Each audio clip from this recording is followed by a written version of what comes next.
السلام علیکم ورحمۃ اللہ وبرکاتہ. دس از طارق.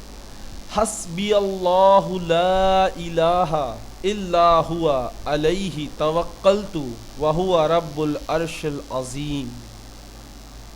بہت ہی پیاری دعا ہے، بہت ہی پیاری دعا ہے.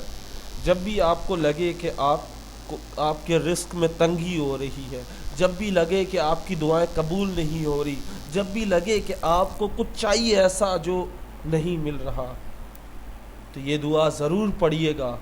اس کو اپنی عادت بنا لیں، کیونکہ آپ کا ہاتھ کبھی خالی نہیں رہے گا، آپ کی جیب کبھی خالی نہیں رہے گی، آپ کسی کے محتاج ہی نہیں رہو گے.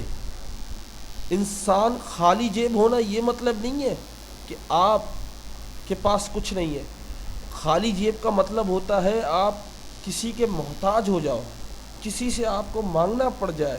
تو اگر آپ کسی سے نہیں مانگنا چاہتے، آپ چاہتے ہو کہ اللہ کہیں نہ کہیں سے، کسی نہ کسی ذرائع سے آپ کی تمام مصیبتیں، تمام تکلیفیں، تمام جو روزی ہے، جو کھانا ہے، جو پینا ہے، جو پیسہ ہے، یہ سارا پورا کر دے، تو یہ دعا ضرور یاد کریں.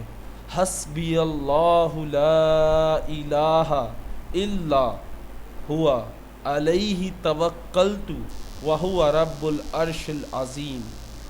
3 دفعہ پڑھتے ہیں، پھر ترجمہ پڑھیں گے.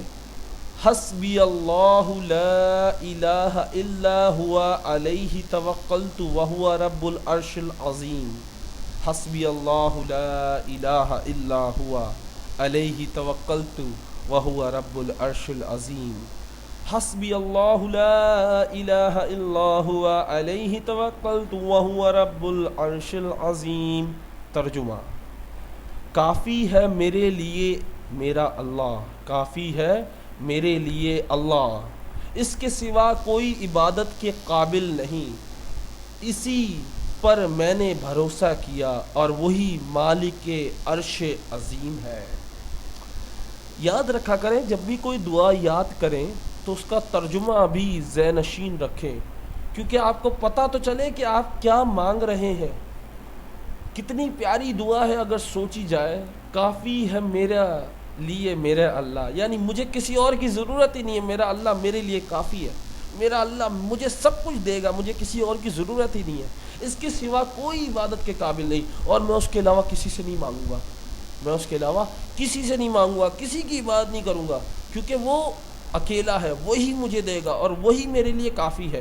اسی پر میں نے بھروسہ کیا اور اس پر اتنا یقین ہے، اتنا کامل یقین ہے کہ کچھ بھی ہو جائے میرا ایمان ڈگمگائے گا نہیں. اور وہی مالک عرش عظیم ہے، وہ آسمانوں کا اور سارے جہانوں کا عظیم مالک ہے. امید کرتا ہوں یہ ویڈیو آپ کو ضرور پسند آئی ہوگی. اپنے دوستوں سے شیئر کرنا مت بھولیے گا. السلام علیکم.